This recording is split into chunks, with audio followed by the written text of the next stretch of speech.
Добре дојдовте во Процес. Протести на средношколци на политичка основа. Кој ги злоупотребува децата? Каква е опасноста од политичката злоупотреба? Гостин Ана Битолјану од Првата детска амбасада Меѓаши, програма за мировно образование. Добре дојдовте. Ви благодарам за поканата. Во едно од средните училишта во Битола, средношколци почнаа да протестираат во училишниот двор за време на наставата, бидејќи, како што велат, не се согласуваат да учат на албански јазик. Тие ги повикуваат и другите средношколци да им се приклучат на протестот, дури и да излезат на улица. Дали е ова, што представува ова и дали е ова политичка злоупотреба на децата, бидејќи ова се случува во време во длабока политичка криза на државата, во време на заострени меѓуетнички односи, дури меѓупартиски, нели, од она што се случува сега. Да, токму така. Тешко е на овој тип прашања да се одговори само да или не. Меѓутоа, она што е и будно пратиме што се случува, добиваме и дојави и во контакти сме со средношколци и средношколки од Битола. Она што е важно е некаде да се разграничи што сакаат да соопштат, која е причината за собирање и да се види кој тип на организирање впрочем се случува. И да нагласиме, никој не реагираше до сега за ова.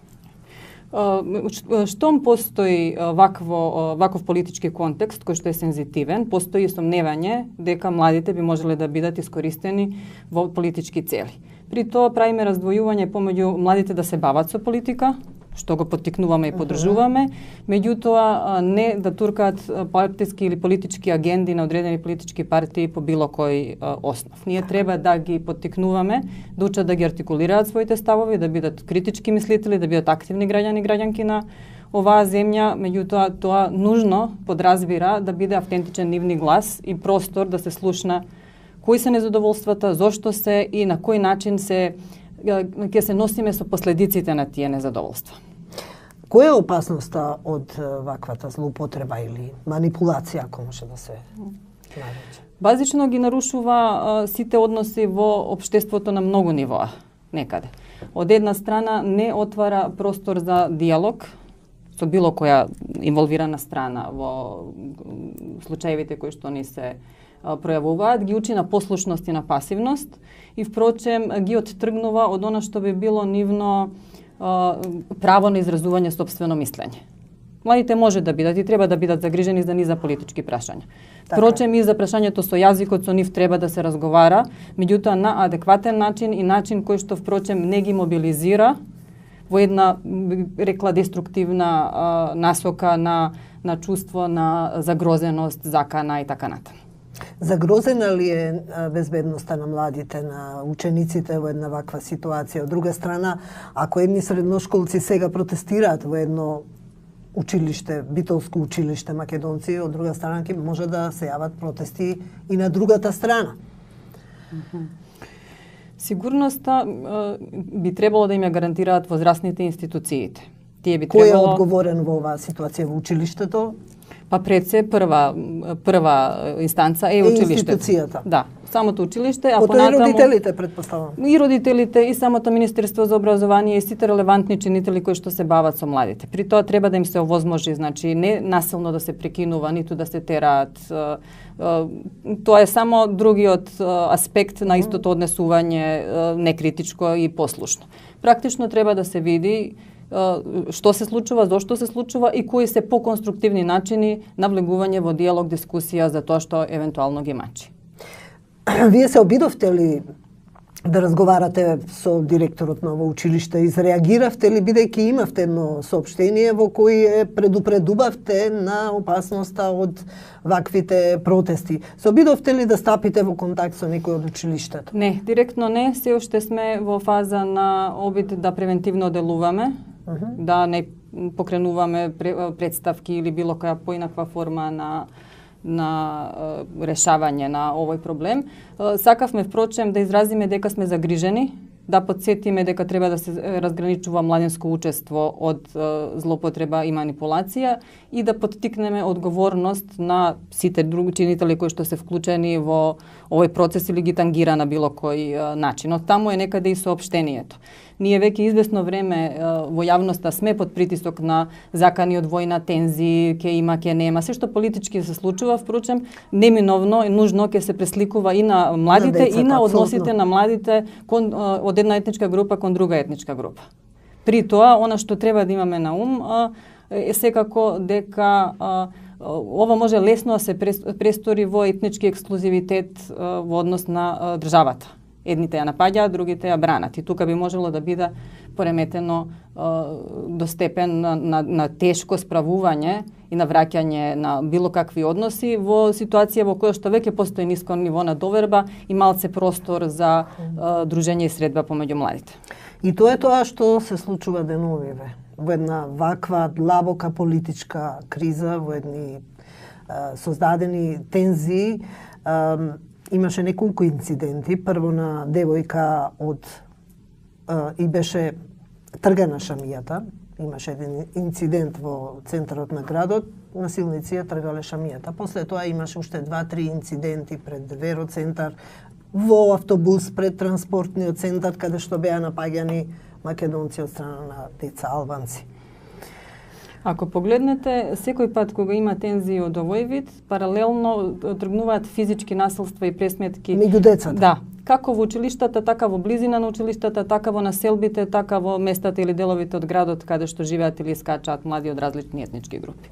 Кој по правило ги има Децата први реагираат. Да, со засилен број. Некој пат е пропуштена шанса, можност со нив да се зборува за да на поинаков начин за да разберат, да бидат вклучени. Тие може да дискутираат за секој од овие политички прашања и треба. И добро е да ги интересира на некој начин.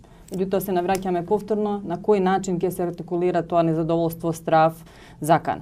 Тоа е едниот момент. А вториот момент е да видиме што со тоа насилство, кое што ескалира и е на крајот на краиштата само физички препознатливо во моментот, а постои тлење или се засновува на нашето небавење со овој проблем покоректно и подлабоко. Кој е вашиот став? Што треба да направи државата по однос на ова прашање, затоа што станува сериозно. Едно момче беше многу сериозно повредено деновиве, беше сместено во ургентниот центар. Може да следуваат и други?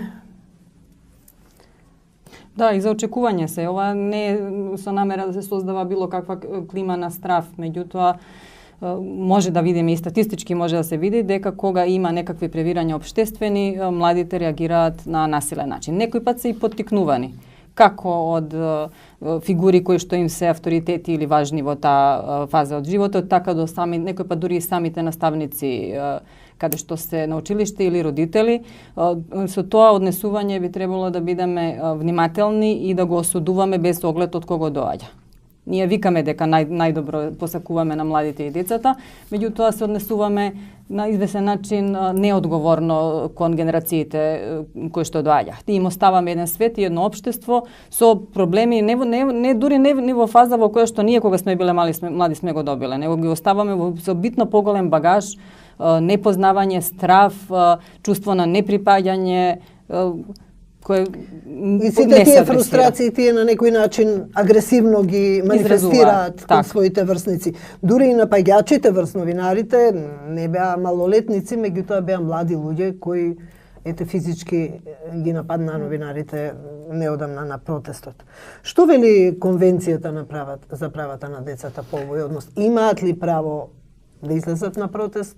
Имаат право да излезат на протест и да изразуваат мислење и став, слободно собирање така натаму на прашања кои што се врзани од нивни интерес.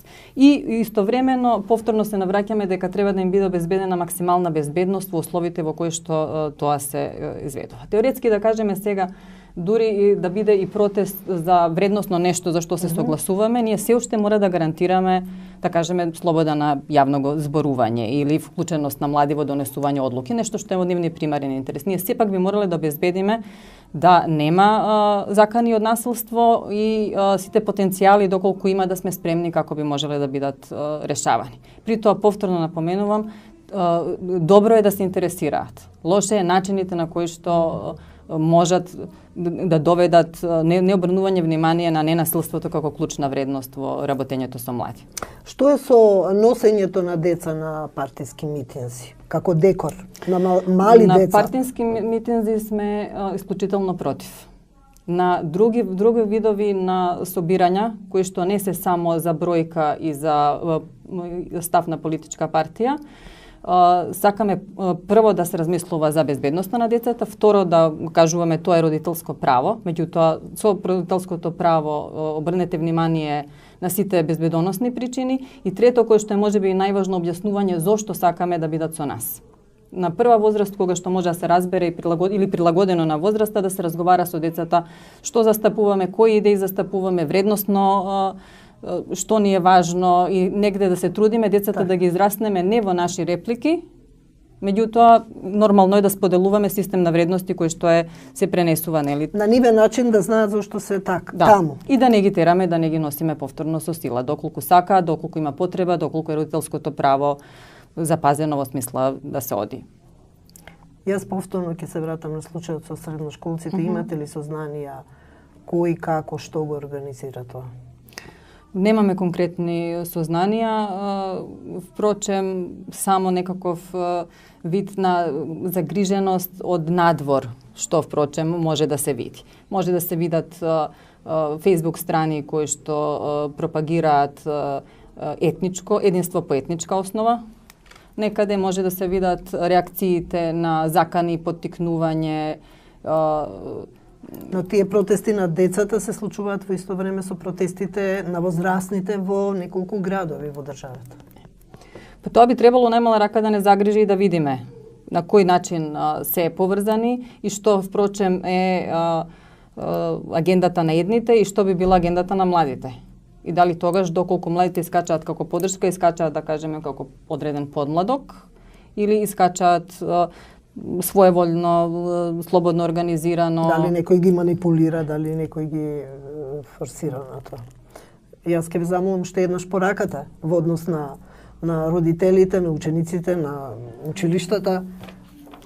Па пораката би била поттикнуете го критичкото мислење кај вашите деца. Истовремено грижете се да не бидат ниту манипулирани, ниту злоупотребувани од било каков политички аспект, а да се бават истовремено со политика на начин кој што е адекватен и кој што е примерен за нивна возраст, прашања поврзани и со нивните тесни интереси и со еднината на земјата, меѓутоа во сферата на некое слободно критичко размислување.